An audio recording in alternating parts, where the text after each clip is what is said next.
invito a abrir tu Biblia en esta hora en el Salmo capítulo 119. No vamos a leer todo el Salmo 119 porque es muy largo, pero nos vamos a abocar solo a 3 versículos en esta hora. Pero antes quisiera, en el marco de la serie de sermones que hemos venido desarrollando, ¿verdad? Hace ya varias semanas, una teología bíblica del sufrimiento.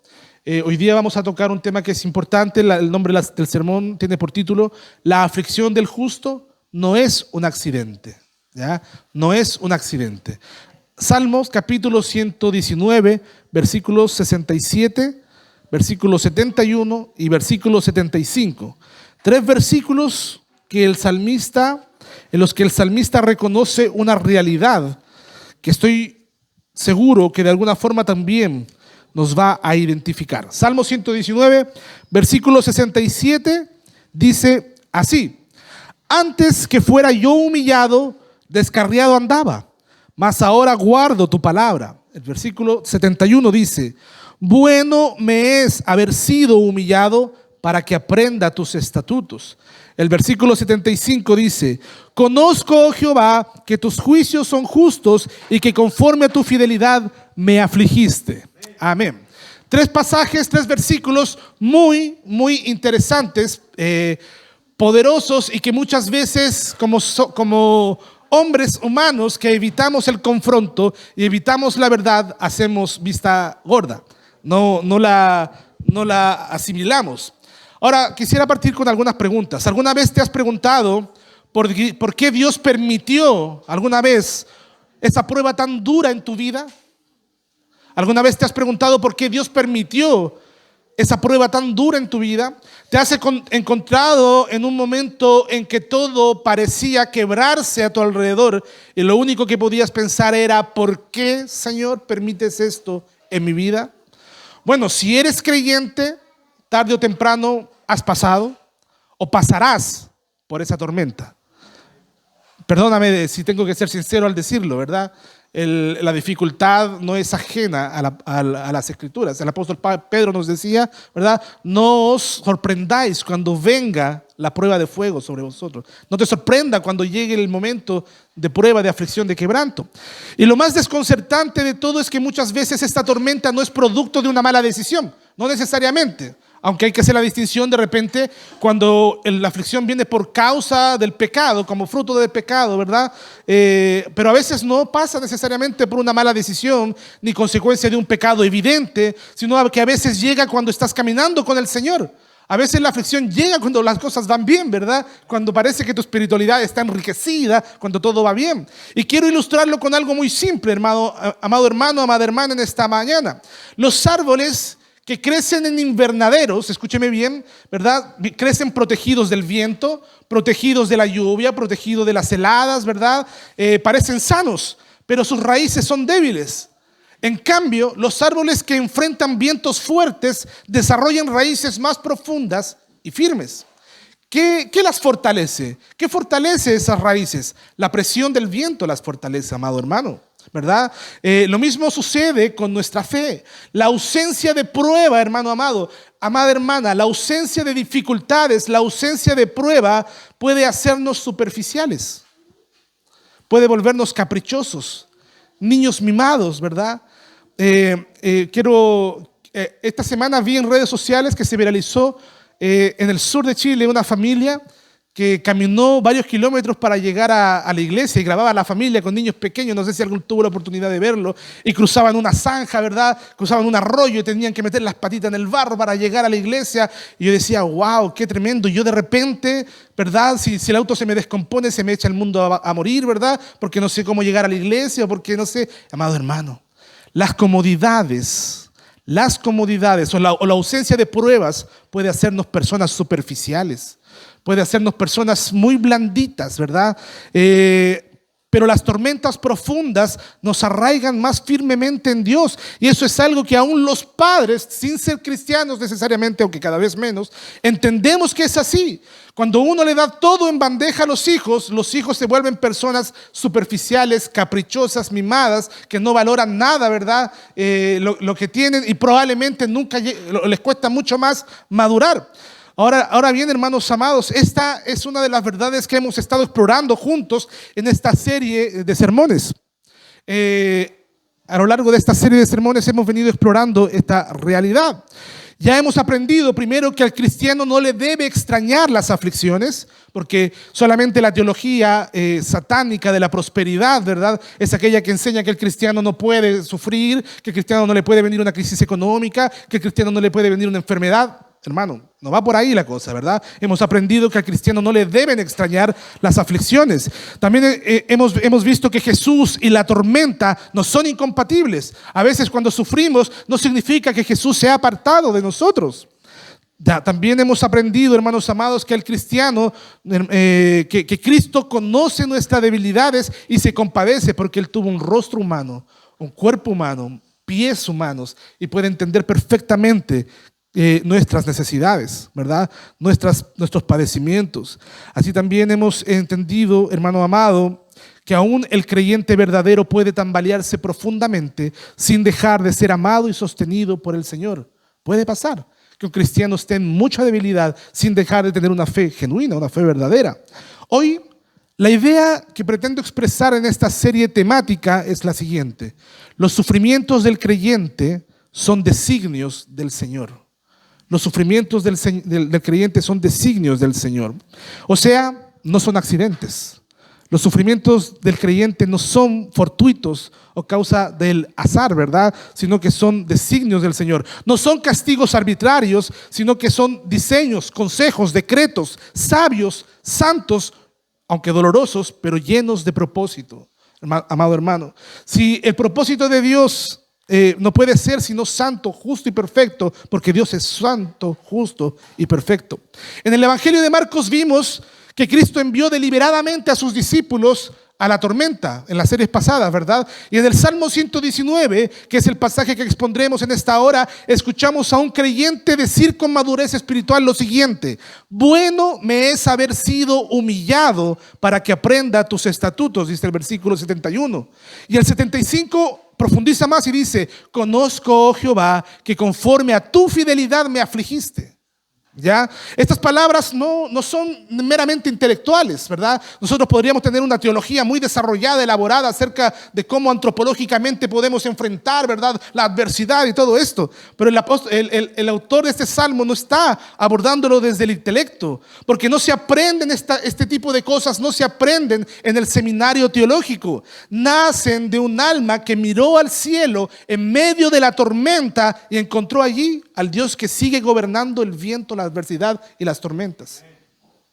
Hoy vamos a ver que Cristo no solamente permite el sufrimiento, ¿verdad? Que no solamente permite el sufrimiento, sino que muchas veces Él lo ordena, lo provoca en nuestras vidas. No para destruirnos, sino para acercarnos a Él. No para debilitarnos, sino para fortalecer nuestras raíces en su fidelidad. El primer punto que vamos a abordar en esta hora es que el sufrimiento es pedagógico, o sea, nos enseña. Antes, el versículo 67 dice: antes que yo fuera humillado, descarriado andaba, dice, mas ahora guardo tu palabra. El 71 dice: bueno me es haber sido humillado para que aprenda tus estatutos. Estos pasajes, hermanos, son escritos desde la más evidente experiencia humana. Solo alguien que ha experimentado tal cosa puede escribir algo así, ¿verdad? Aquí no hay teoría solamente, no hay diccionario bíblico, ¿verdad?, solamente, sino que hay vivencia pura y dura. Esa experiencia ha hecho que el salmista reconozca que la aflicción lo llevó de vuelta al camino de la obediencia. Antes de ser humillado, andaba descarriado, ¿verdad? Probablemente confiado en sí mismo, probablemente frío, ensoberbecido por causa de la comodidad, ¿verdad? De repente el corazón se endurece y andamos haciendo las cosas por cumplir solamente, y andamos actuando de manera soberbia en la vida sin ver, ¿verdad?, sin tener una vida de humildad delante de Dios. Hermanos, quizás el salmista andaba indiferente a la palabra, que por cierto es muy probable, porque todo el Salmo 119 no es otra cosa sino una oda a la palabra de Dios, a la fidelidad de la palabra de Dios. Pero la mano amorosa de Dios interrumpió su deriva espiritual a través del sufrimiento. La mano poderosa de Dios atraviesa la vida de este hombre por el medio del sufrimiento. Y lo asombroso es cómo lo interpreta él. Él dice, bueno me es haber sido humillado. No dice soportable. Tampoco dice útil me ha sido. No dice eso. Ni siquiera dice necesario. Él dice bueno. Parece que algo malo. ¿Cómo puede producir algo bueno, verdad? Ahí hacemos la conexión inmediatamente con el pasaje de Romanos capítulo 8, 28. Los que aman a Dios, todas las cosas le ayudan a bien. El salmista ha llegado a ver el sufrimiento como una bendición pedagógica, una disciplina sabia y amorosa que lo trajo de vuelta a la palabra de Dios. Es el típico caso, ¿verdad? Haciendo el paralelo, ¿verdad? Guardando las proporciones, evidentemente, de aquel hijo que después, con los años, con perspectiva, dice, pucha, que yo era rebelde con mi papá, pero me hizo bien la disciplina que me puso, ¿verdad? Me hizo bien las exigencias que él me hizo. J.C. Riley escribe lo siguiente, dice, no hay accidente ni error en las tempestades por las que pasa el creyente, porque son parte del plan de Cristo. Fue Él quien hizo subir a los discípulos a la barca, fue Él quien quiso que conocieran su poder en medio de la prueba. Por lo tanto, no hay, ¿verdad? No hay accidente ni error en aquella realidad. Cristo sabía perfectamente que habría una tormenta antes de subirse al barco en el mar de Galilea. Él no improvisa en nuestro dolor. Y al igual que el salmista, amado hermano, muchos creyentes hoy podrán mirar hacia atrás y decir, fue en ese momento de dolor cuando volví a tomar en serio la palabra de Dios y volqué mis ojos a Cristo. Fue en medio de ese dolor, en medio de morder el polvo, cuando realmente volví, ¿verdad? Volví a Cristo. Se me viene a la mente la parábola del hijo pródigo. No fue hasta que tocó fondo, no fue hasta que el hijo pródigo quería comer lo que comían los cerdos, ¿verdad? Que volviendo en sí dijo, en casa de mi padre, ¿verdad? Hay abundancia y yo estoy aquí mendigando, ¿verdad? Volveré a mi padre y le diré, Padre, he pecado contra el cielo y contra ti. No fue hasta que llegó la aflicción máxima que el hijo pródigo recapacitó. Amado hermano, ¿estás en una etapa de la vida donde todo parece ir bien? Porque a nosotros nos encanta contar lo bien que nos está yendo, ¿verdad? Pero tu alma está fría y superficial. Ese es el problema, quizás. No te fíes de la calma exterior. No te fíes de que todo te está yendo bien. Hoy encontré el trabajo de mis sueños. Hoy me ascendieron en el trabajo. Hoy cambié el auto por uno más nuevo, ¿verdad? Hoy estoy haciendo acá, estoy haciendo allá. Me estoy capacitando y todo parece ir viento en popa. No te fíes de esa calma exterior, porque a veces la comodidad alimenta el descarrío interior. A veces esa comodidad lo único que hace es que empieces a mirarte a ti mismo y dejes de mirar a Cristo como el dador de todo bien supremo. Toda buena dádiva, dice Santiago, viene de Dios, no de nosotros. ¿Has pasado por una tormenta, una pérdida, una enfermedad, una angustia profunda? Detente y pregúntate lo siguiente, ¿qué ha producido en mí? ¿Verdad? ¿Te ha hecho mirar más a Dios o te ha devuelto a Dios y a su palabra? A veces, hermanos, Dios interrumpe tu prosperidad. A veces el Señor interrumpe tu prosperidad, no por crueldad, sino por amor. Porque hay lecciones que no vamos a aprender si no somos humillados, ¿verdad? No, hay lecciones que no aprenderás si no en la humillación. Hay textos bíblicos que no entenderás sino con lágrimas. No hay cosa más gloriosa, amado hermano, que entender y vivir las Escrituras. Comprender las Escrituras no desde el intelecto, sino desde la vivencia pura y dura. Hay oraciones que no harás sino desde el valle de sombra y de muerte. Por lo tanto, hermanos amados, te invito a incorporar esta realidad y estas convicciones sobre la aflicción, las cuales no solamente tienen un propósito presente, sino que han sido consideradas desde la eternidad por un sabio Dios, el cual también es bueno.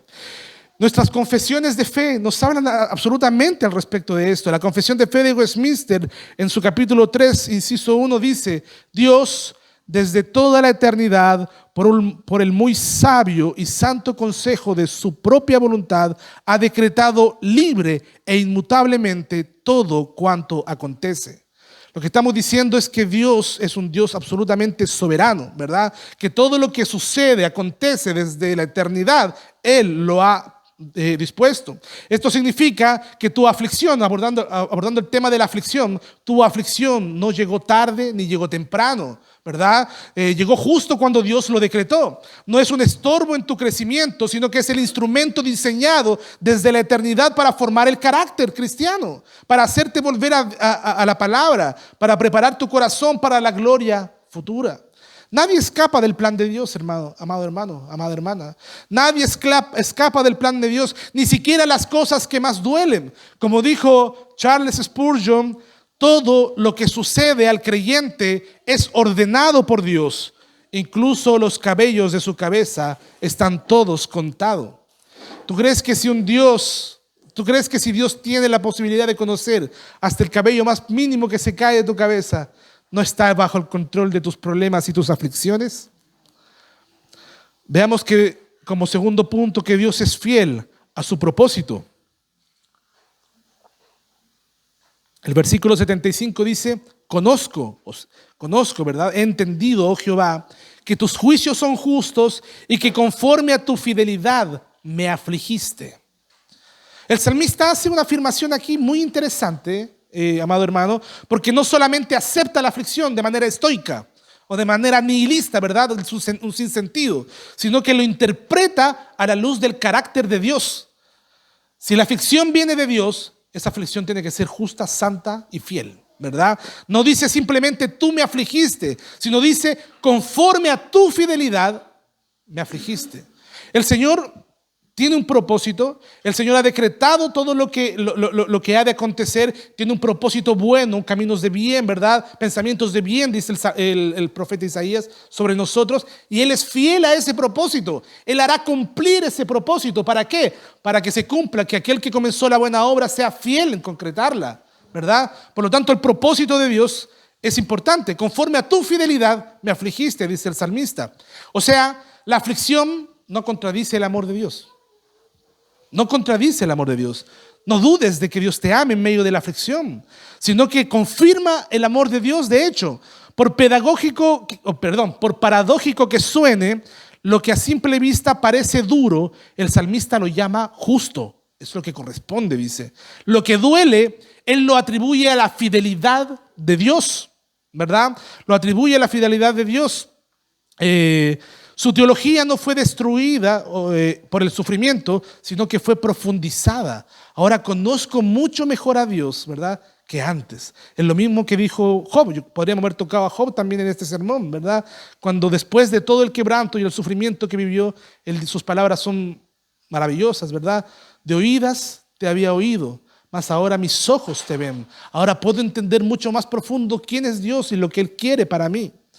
Hermanos, aquí no hay cinismo, no hay una resignación estoica, hay una fe que ve más allá de la herida y confía en el corazón de Dios que hiere para sanar. Él lastima y sana, ¿verdad? Hermano amado, la palabra del Señor es como una espada cortante que muchas veces traspasa nuestra vida, nos hiere para luego sanarla. Cristo no nos deja en la tormenta para abandonarnos, sino que revelamos, ¿verdad? O mejor, revelarnos más de sí mismo. Es ahí cuando conocemos más profundamente y de forma vívida al Señor. Son sus designios, propósitos o decretos, como usted lo quiera llamar, consejo también se le llama, su consejo eterno en las Escrituras. Son sus designios, ¿verdad? No sus desintereses los que nos llevan por ese camino. Así como Cristo sabía exactamente lo que hacía al enviar a los discípulos a ese mar agitado, a esa tormenta, también hoy Él conoce, ¿verdad?, claramente los propósitos santos por los que permite nuestras tormentas personales. Él lo conoce, hay un propósito fiel. Recordemos por un momento la historia de José que leímos ahí en la lectura bíblica en el libro de Génesis, que podríamos resumirlo de la siguiente manera, para hacer un resumen breve. Él fue vendido por sus hermanos, calumniado por la esposa de Potifar, olvidado por el copero del faraón, años de soledad, años de injusticia, años de espera, ¿verdad? Todo eso vivió José. ¿Dónde estaba Dios en todo eso? ¿Dónde estaba el Señor en todo eso? Estaba en todo eso, amado hermano, sin duda que estaba. José declara con humildad y claridad en el Génesis 50:20 cuando le dice a sus hermanos: vosotros pensasteis mal contra mí, o sea, quisieron hacerme daño, mas Dios lo encaminó para bien. Dios lo encaminó para bien. Y en Génesis 45:8 también dice: no me enviasteis vosotros acá, sino Dios fue quien me envió a Egipto, ¿verdad? Entonces José, hermano amado, es un claro ejemplo de que él no ve el sufrimiento como una evidencia del abandono divino, sino como una expresión de la fidelidad de Dios que obra en cada detalle, aún en los más mínimos, ¿verdad? En ese sufrimiento que a veces que a lo mejor te ha tocado vivir al interior de tu familia, ¿verdad? No sé qué situación tan compleja puedas haber vivido laboralmente, quizás matrimonialmente, familiarmente, etcétera. No sé, pero nada de eso, hermano amado, es sinónimo de abandono de Dios. Incluso en el mal cometido contra José, él pudo ver esa fidelidad. En el mismo sentido, el salmista puede decir: tus juicios son justos, porque él no interpreta su sufrimiento con los lentes del rencor, del resentimiento. Él no ve mucho. Tenemos, de alguna manera peyorativamente se le llama a esta nueva generación una generación de cristal, ¿verdad? Porque viven arraigados en el resentimiento, en el rencor. Los padres lo hicieron todo mal, aborrezco a mi padre, está todo equivocado, todo mal. Bueno, cuando uno llega a la madurez, ve con perspectiva y dice: bueno, no estaba tan equivocado mi papá y mi mamá cuando me apretó las clavijas, por así decirlo, ¿verdad? Bueno, de esa manera también el salmista dice: tus juicios son justos, porque él no ve esos juicios desde la época del rencor, del resentimiento hacia Dios, sino con la observante fidelidad divina. ¿Cómo estás interpretando tu sufrimiento? ¿O cómo has interpretado su sufrimiento? Yo sé, porque lo he vivido en carne propia, que en el momento del dolor es difícil racionalizar bien. Es difícil razonar, mejor dicho, bien. Es difícil. Pero ¿sabe qué es lo tremendo? Es poder después mirar con perspectiva y ver cómo Dios usó ese momento para tratar nuestros corazones, ¿verdad? ¿Cómo estás interpretando tu sufrimiento? Amados hermanos, nosotros confesamos, también con la confesión de Westminster, que Dios es el gran creador de todas las cosas y que por su sabiduría y providencia sostiene, dirige y dispone y gobierna todas las criaturas y cosas, desde la mayor hasta la más pequeña. Y eso significa solo una cosa, hermanos amados. Eso significa que tu sufrimiento no escapa ni del conocimiento ni del cuidado de Dios. La aflicción que llega a ti ha pasado primero por su consejo eterno, por su juicio justo y por su fidelidad inmutable. Piensa una cosa. El salmista no dudó de la fidelidad de Dios por estar afligido. Al contrario, es precisamente en medio del dolor donde descubre cuán fiel es Dios. Hoy muchos equiparan dolor con abandono, pero no son sinónimos, hermanos amados. Pero en la lógica del Evangelio, el dolor muchas veces es la expresión más profunda del amor redentor. A veces el dolor llega precisamente porque se nos ama, ¿verdad? Recordemos lo que nos dice Hebreos, que Dios, a quien toma por hijo, disciplina. No despreciéis la disciplina del Señor, también nos dice. Respóndase una cosa usted. ¿Acaso no fue en la cruz el lugar de mayor aflicción, donde se manifestó de forma más gloriosa la fidelidad y el amor de Dios? Ahí encontramos, hermanos amados, una expresión de profundo amor en medio del dolor más sórdido que podamos ver, evidenciar. Querido hermano, si estás en medio de la prueba, puedes clamar con el salmista: conozco, oh Jehová, que conforme a tu fidelidad me afligiste. Amado hermano, tu aflicción no es señal de que Dios te olvidó, sino una prueba de que Él sigue obrando en ti. Es cierto, hermano amado, que los hijos de Dios tienen muchas lágrimas en sus ojos, pero ninguna están fuera del plan del cielo. Ninguna de esas lágrimas son en vano. Veamos el punto 3 de este sermón. El propósito de Dios en la aflicción es siempre bueno. Eso es lo que dice el salmista en el versículo 71. Bueno me es haber sido humillado para que aprenda tus estatutos. Este versículo es una declaración de madurez espiritual profunda. El salmista no solamente está aceptando la aflicción, él dice que es buena la aflicción, y lo hace no porque el dolor sea placentero. A nadie le gusta sufrir, ¿verdad? Lo hace porque ha comprendido el fruto de Dios, que el fruto que Dios produjo a través de él. La humillación fue el camino, ¿verdad? El aprendizaje de la palabra fue el fruto. La aflicción fue el arado que Dios usó para tratar con él. El amor de Dios fue la cosecha, ¿verdad? En la lógica del mundo, lo bueno es lo que te hace sentir bien. Eso se llama también hedonismo, ¿verdad? Amo lo que me hace sentir bien y eso es bueno para mí, ¿verdad? En la lógica de la fe, lo bueno es todo lo que te acerque más a Dios y a su palabra. Voy a repetir esta frase, muy, muy interesante. En la lógica del mundo, lo bueno es lo que te hace sentir bien. En la lógica del evangelio, lo bueno es todo lo que te acerca más a Dios y a su palabra, aún las cosas que puedan hacerte sufrir. Dios permite, hermanos amados, que sus hijos pasen por diversas tentaciones y aflicciones para enseñarles a depender de Él, humillarlos por sus pecados, revelarles la fuerza de la corrupción que aún queda en ellos y hacerlos más vigilantes en el futuro. Eso dice el capítulo 5 de la Confesión de Westminster. Interesante, lo que parece malo a nuestros ojos, Dios lo ha decretado para nuestro bien más profundo y eterno.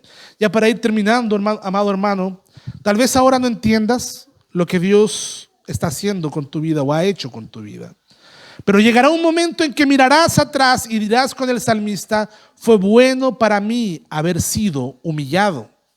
Fue bueno para mí. Amado hermano, puede que estés orando por liberación y Dios está obrando formación en tu vida. Puede que quieras consuelo inmediato y Dios está sembrando carácter eterno, ¿verdad? Un peso de gloria sobre tu vida. ¿Cuál fue el bien que el salmista descubrió? Aprender los estatutos del Señor. Aprender la palabra del Señor. En medio del dolor, la palabra se volvió más preciosa. La escritura que antes era letra, ahora se volvió pan, ¿verdad?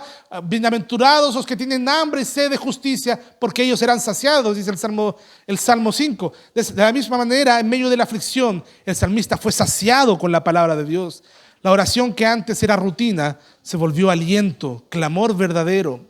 Permítame concluir este sermón enfatizando que esta es una verdad que desafía completamente nuestra manera de pensar y la del mundo, porque estamos en este mundo y a veces el mundo trata de influenciar nuestro pensamiento, pero el consejo es claro: renovaos, ¿verdad?, vuestro entendimiento, ¿verdad? No os conforméis a este siglo.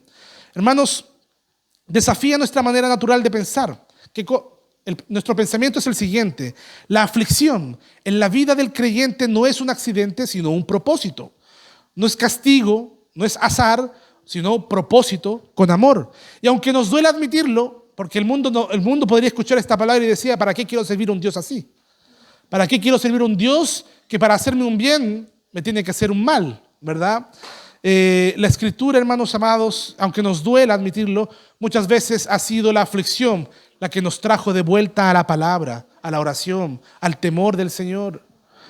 La escritura no oculta esta realidad. No habla de un Dios que aflige, o nos habla de un Dios que aflige conforme a su fidelidad, que nos disciplina como a hijos y que ordena tormentas para enseñarnos a confiar, no en nosotros mismos, sino en Él. Ve usted las frases motivacionales que hay en redes sociales, ¿verdad? Salí más fuerte de la tormenta, ¿verdad? Ahora soy un guerrero, una guerrera mucho más fuerte, ¿verdad? Hermano, esa no es la forma, esa no es la enseñanza que Dios le deja al creyente. La enseñanza que Dios le deja al creyente: ahora el Señor me ha enseñado, ¿verdad? Bueno me es haber sido afligido, porque ahora ando conforme a los estatutos. Antiguamente, el trigo se recogía del campo y se almacenaba, ¿verdad?, en los molinos. Era valioso, pero aún inútil para el pan. ¿Qué debía pasar antes de que hubiese pan? Debía pasar por el molino, debía ser molido, quebrado, reducido. Solo entonces se volvía útil, transformando en harina para hacer pan, para hacer alimento. Así también el alma del creyente debe pasar por el molino del sufrimiento para ser útil a los propósitos de Dios. Tal vez tú estás en el molino en este momento. Tal vez te has preguntado: ¿por qué estoy sufriendo? Tal vez has sido quebrado y no ves sentido en tu dolor. Pero el mensaje de este salmo y de todo el evangelio es que en Cristo ninguna aflicción es en vano. Cada golpe, cada noche, cada lágrima es parte del diseño de un Padre fiel que nos ama. Mira a Cristo en la cruz. Miremos a Jesús, ¿verdad? El justo pagando por los injustos, el que fue molido por nuestras rebeliones. Allí vemos, hermanos amados, que el sufrimiento no es señal de abandono, sino un instrumento de redención. Y si Dios usó el sufrimiento de Dios, el sufrimiento de Cristo para tu salvación, ¿Acaso no usará tu sufrimiento para tu santificación? La fe puede ser débil y el creyente puede tambalearse, pero el poder de Dios no flaquea jamás.